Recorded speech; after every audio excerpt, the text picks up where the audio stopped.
2023 had a lot of ups and downs when it came to movies.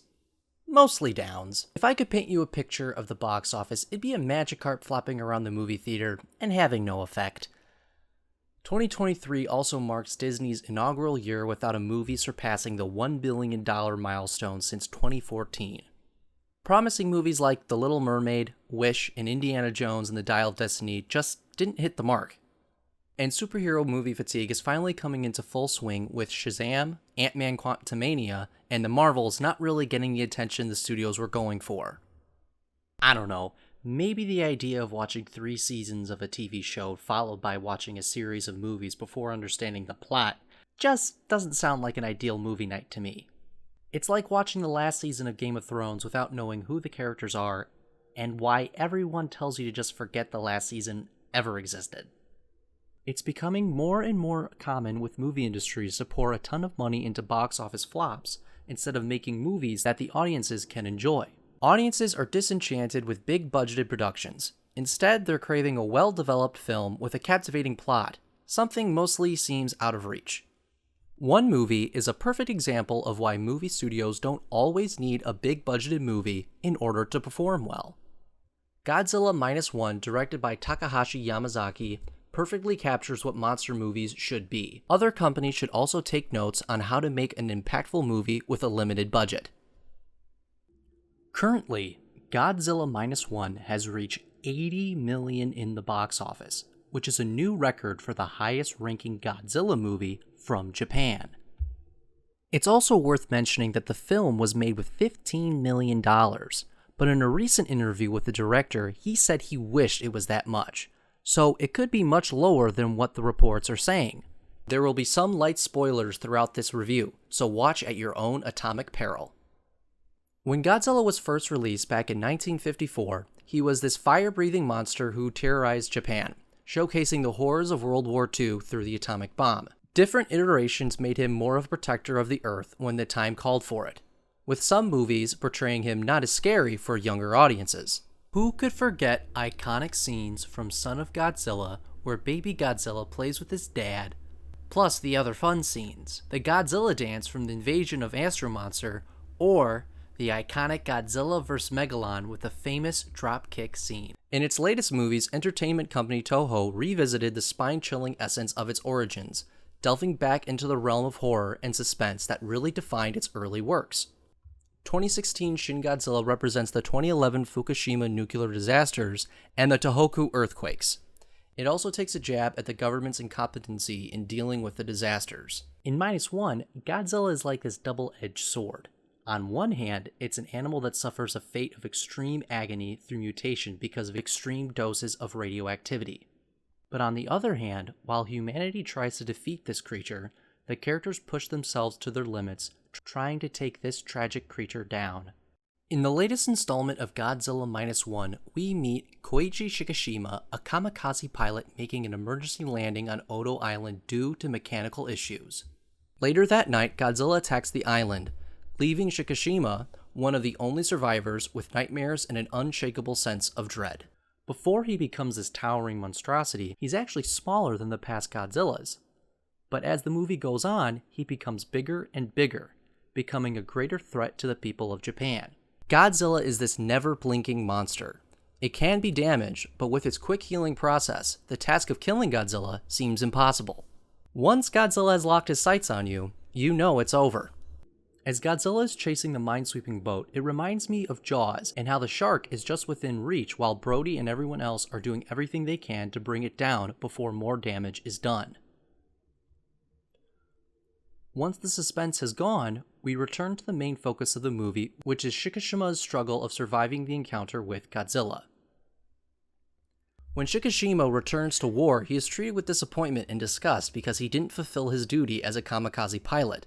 Plus, he's stricken with guilt over missing a chance to kill Godzilla.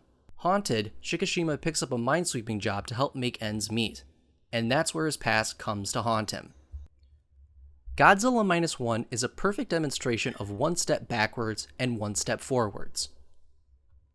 This was the first movie where I didn't want to see Godzilla, which is shocking. Don't get me wrong, I'm sure there are many fans out there who have sat through the new American Godzilla movies not really caring for the human drama, only there for the 5-minute scenes of the big man himself. With this film, it's the opposite. I genuinely want to see where the story goes for our hero, wanting to see him grow as a person. All -1's Godzilla is doing is making sure everyone around him has the worst day ever, and really goes for the most traumatic mental scars imaginable. He's in it for the ride, and he wants you to join him whether you like it or not. In another report, director Yamazaki said, "Whenever Godzilla appears in the film, he brings a kind of reflection on nuclear war, any man-made crisis. In post-war Japan, citizens were decimated. Survivors everywhere were in desperate need of help, and I wanted audiences to gain an understanding of how Japanese survivors felt after World War II. I wanted to tell a story about perseverance and bravery from the perspective of people who were at the bottom of the bottom in a society that was dealing with the devastation of feeling like it had lost everything during the war. Everyone's already living with PTSD and not knowing how to carry on.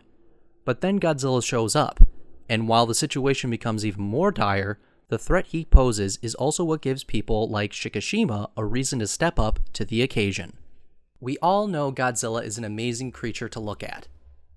It's truly amazing to see how many versions we have seen of Godzilla in almost 70 years of filmmaking, and I'm looking forward to see new designs in the future. In this movie, he's certainly not this friendly dinosaur you see on Barney or Dinosaur Train, who wants to give you fun facts or how to be a better person. Godzilla's appearance has always changed from the movies over the years, but what's always stayed the same are the spikes on his back and his famous roar, which was created from a double bass in pine tar resin, creating a shriek we all know and love. And we can't forget about his atomic breath, but we'll get to that in a bit. Each time Godzilla makes an appearance, the anticipation is tinged with a sense of foreboding, as the audience becomes aware that the impending actions of this colossal creature are bound to unleash havoc and calamity, making everyone take a collective step back in the face of impending turmoil. This narrative choice adds depth to the film, taking it beyond a mere monster movie to a thought-provoking exploration of humanity's relationship with the unknown and the consequences of tampering with forces beyond our control. Godzilla becomes a metaphor for the unpredictable nature of the world, where even the most breathtaking spectacles can harbor a darker, more ominous side.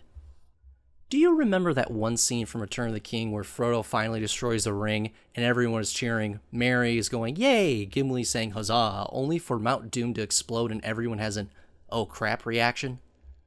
That's how I felt when Godzilla was powering up his atomic breath. As a fan, I've always enjoyed seeing it used on other monsters, such an awesome power causing mass destruction. But in this case, I don't want Godzilla to use his atomic breath. The dreadful build-up with the eerie soundtrack as each scale on his back charges, and the only thing we the audience can do is watch with a mixture of horror and awe to see it unleashed on the people in the shopping district of Ginza during his attack. And the only thing that remains is a mushroom cloud with the debris of the once shopping district and a mournful roar from the behemoth. And this only continues to light the anger in Shikishima's heart, knowing that so long as Godzilla lives, he can't move on with his own life. Godzilla has always been a representation of World War II and the atomic bomb. In this case, Godzilla also represents the unresolved conflicts in war and the length humanity will go to achieve its ends, causing as much damage as possible.